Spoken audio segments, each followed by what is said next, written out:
Pilgrims, and welcome to another episode of the Polygon Pilgrimage. And today I just wanted to show you something. I had an idea, so I decided to go ahead and try it. So let's take a look. So this is my funky looking room here, just to test. In the center here is what we are testing. These are wormholes. I've been trying to replicate the effect of the wormhole that we saw in the movie Interstellar. Really like the idea. I think it was very highly scientifically accurate that this would be a sphere in space. So I wanted to try and find out how to generate this, and I'm going to go through and show you guys how it works, how I built it. It's quite simple, but you walk into it and you press and hold T. Oops, I think I messed something up there. Yep, I put some collisions on this thing and forgot to assign it a trigger. But we're going to look at how we build it to get this spherical shape and how we are projecting the materials from a previous room onto this material here, so you can actually see into the room that you're going into. And this would work with anything that is moving as well. I don't happen to have anything moving in my scene, but for now let's jump over and take a look at how we would model this, because there is a little bit of modeling involved, and I'll show you how we do all the effects, like the edge here that's all distorted, and how we get all the cameras set up. Okay, so let's jump over there and I'll see you in a moment. Okay, so here we are inside of 3ds Max, and I'm going to show you how to model this spherical distortion. So what we're going to do is we're going to start with a box. I know we're making a sphere. It's okay. I'm going to make this box. I have this set to inches, so just 100 by 100 by 100. And what I'm going to do here is give it several segments. In fact, I'm going to give it 9 segments on each side, so it gets very, very dense. Okay. And bring up my transforms here. And what I'm going to do is center the pivot, so center, and center it to the world, just so that we have a nice clean import when we're all done. Let's take a look at that. Now, with other softwares, you're going to have to find an equivalency to this, but this is how it's done inside of Max. I'm now going to add a spherify modifier. Spherify, there we are. And what that does is that generates, makes the object as spherical as possible. And as you can see, with a box with multiple segments there, we do kind of get this sphere. And yes, you can see the little segment interlaces here. The easy fix for that, I'm going to throw an edit poly modifier. I'm going to select all the polygons, and I will set their polygon smoothing. I'm going to clear everything and set it all to 1. There we go. Now you can't really tell that it was ever a box, really. Now, what I'm going to do is, since we have a center pivot here, I'm going to choose polygons. I'm going to select this center face. That's why we did an odd number, so I have a center face to choose from. And I'm going to click grow several times. 4 times, in fact, to get to this point where you can see these intersections. I know that this is 1/6 one side of the original box shape. Alright, so I'm going to invert my selection and just delete the rest. And that's all there is to it. Through the magic of using a box to begin with, our UVs are perfectly set. So if I go ahead and go into my UVs here, let's take a look at it. It's off screen, I apologize, I'll bring it over. There we go. So now, if you look at it, the UVs are perfectly straight, even though my object is curved. That's okay. Normally that would not be okay, because we want a 1-to-1 for all of our textures. However, with something like this, we're creating a distortion in space. So this kind of adds to the effect, which is really nice that it's quick and easy. So let's go ahead and collapse all. There we go. And then all you have to do is export this object as an FBX. Now I've already done that inside of Unity. So let's jump back over there and take a look at how I set up the rest of it. So back here in Unity, what I'm going to do is these 2 last little spheres that I added, I'm going to hide those for now so we can take a look at exactly what's going on first.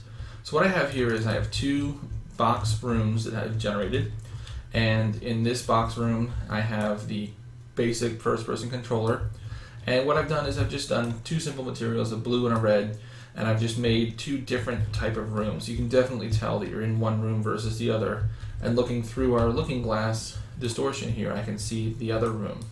Okay, so what these spheres are, and you can tell by looking here, you can see the division line there.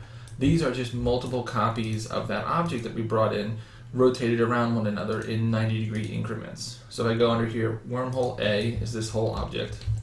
And if I go under wormhole A_1, you'll see that it has 2 things. It has a camera, and it's pointing in the direction that you would be looking through the wormhole segment, if that makes sense. So this is the segment here, so if I'm looking at the segment, the camera is in the very center of the whole thing at the pivot of this object, and it's just looking the way that I'm still looking. So it's kind of continuing my vision, all right? So all this is an array of 6 of these, but they've all been rotated. So if you notice, this guy comes in at 270 on the X, and if I go to 2, which is the one next to him, he's been rotated by 270, which is 90 or 270, and this guy is 270 on the other side, and then 90, just looking at the Y there, 0 and 90. So they're all 90-degree increments. So this is really easy to do when you create a piece. You can duplicate it, and then you can start to rotate it and make sure you're using the pivot, and you can see how it slides along the outer edge. So I slide until I'm at 90, or in this case would be 0 there. You see I'm getting very close. So that's what we need, okay? So we set up 6 of those here and 6 of those in the other side with the cameras in the middle. Now here comes the tricky part. We're going to be using render to texture. So if I look at each of these individual things, you'll notice that this object has a texture assigned to it, and the texture is using the unlit shader. And that's so that we can have lights in these rooms and we're not getting undue lighting on these objects. However, you'll notice if I'm looking through this wormhole, I'm not looking at this wall with that camera. I'm looking at the camera in the other room to see the other room through this. So what we've done is, if I go to the other camera briefly over here, you'll see that I'm looking at a camera that is looking through to this wall. And what I'm going to do there is I'm going to generate a render to texture. And these are really easy to create. You just go down into your assets and right click, create, and there's a render texture, okay? And you give it a name. Let's call this test. There it is. And you can give it some settings. I chose 512 for my texture size because I did want some definition but not too much.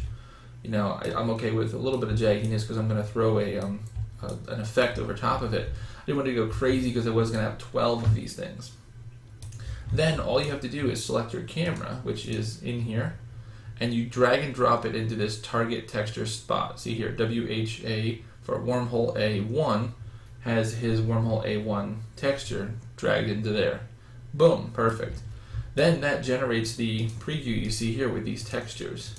So then what I did was I went here and said, okay, this is generating wormhole A1, and what I want to do is I want to see wormhole B1 on this guy. I want to see what the other guy is looking at.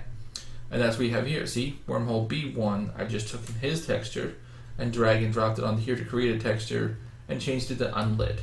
So I've done that for all 12 of them, and what that accomplishes now is every side is looking kind of through itself but projected onto the other wormhole. And then we just have to set up our simple teleportation and our effects. So let's go over the teleportation next, and then we'll do the effects after that. So to do the teleportation, it's really quite simple.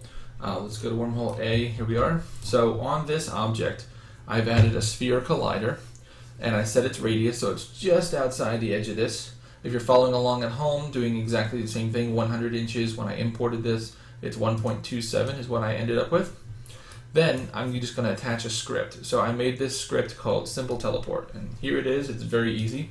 I just have 2 variable declarations at the top, a game object underscore player to grab a hold of the player, and then a transform other side is what I called it. Now on an on trigger stay, we have to stay inside the trigger. If the input on the keyboard is T, so if input get key up, key code T, so if I press the T key, then transform the player's position to the position matching that of the other side transform. Okay, so very quite simple. And let's take a look. We can see that working right here. I think these are disabled entirely. Yes, okay. So now this should work. Last time these were enabled and they were just for show. Now you can see I can walk into this thing, and if I hit T while I'm in it, I have to stay in it, sorry, can't be moving. Boom, there you go, I'm in the other space, which has a ceiling and has these multicolored shelves and everything. And now if you look, I'm looking back into the previous room that I just came from. Now it's not entirely perfect. There are some areas where it kind of messes up with the lighting, and it's not totally flawless, but it is pretty cool that we've created a wormhole. So I'm going to go inside it, press T, and now I'm in the other place again. And I can look through it and see this live distortion. It'd be really nice if it was based upon my view angle, because then it would be perfectly seamless. Anyway, okay, so let's stop this, and let's talk about the final piece, which is how to create that nice little effect on the top. So that effect here, I'm going to undo these again. I'm going to let them exist again. The effect is really quite simple. I'm just using some of the inbuilt shaders, nothing fancy. If I select my first sphere, we should really give this a better name. So let's call this distortion effect. Okay. And he can be static, that's fine. He's not going to move. And what he is, all he is a sphere set with the same radius and the same everything. See, it's the same. I just turned off his collider because I don't want you to have to collide with him. That's what happened in the first place. And then I've given him a special material called shell. I didn't know what to call it. There we go. And I gave it the FX glass stained bump distort. I upped the distortion a little bit to my liking. I wanted it to be distorted but not crazy. See, I'm at 28.3. You can really put this up crazy high, but now you can't really tell where you're going, which I guess is okay. I guess that's closer to the way it was in the movie. You couldn't really tell what was on the other side, but I kind of like to be able to see it a little bit better, so we'll bring that down. And very simply, I've put in the normal map here, I've just chosen a normal map and set it very low on the tiling. I didn't want to do too much. You start going too much, you get really, really crappy edges without having any real control over that. But if I set it to 1 and 1, then I can up the distortion to, make my edges worse if I really want to. So that's all that guy is, and just make sure that the collision is off, which I forgot to do in the beginning. And let's go over here and make sure the same thing for this guy. Okay, this guy's got the same thing. Collider is off now, and now we have our nice distortion effects. So now we save and let's run again. Now he's distorted. You can even see the nice top edges there as I move around. And this does help to hide the seams a little bit and hide some of that fraying and that edging.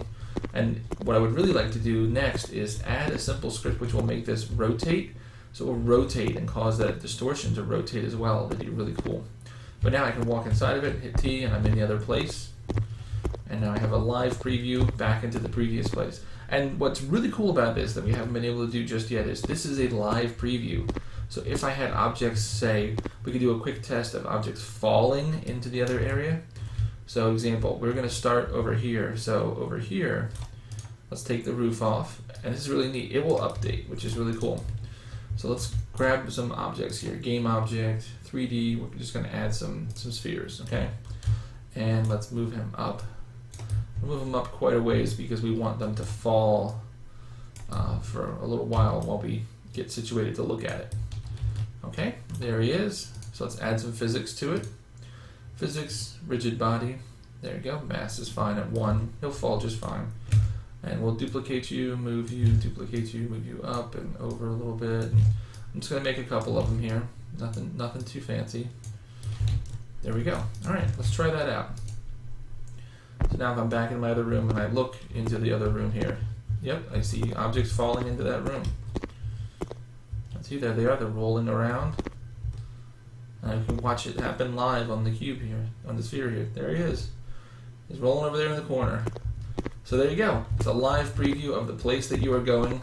Really super handy. Pretty awesome effect. Pretty simple and cheap to do. I'm not going to be providing the files necessarily because it's pretty easy to do. It's and you learn a lot by doing it yourself. Plus, it's not perfect. It's not done yet. I don't want to put a bow on it and say this is an absolutely flawless effect because it's not. But if you guys have suggestions, updates, changes, anything like that, let me know. Let's work on this together and see if there's a way that we can create the perfect wormhole effect. So as always, guys, I hope that you have enjoyed, and please keep practicing, get better, and I'll see you next time as the pilgrimage continues.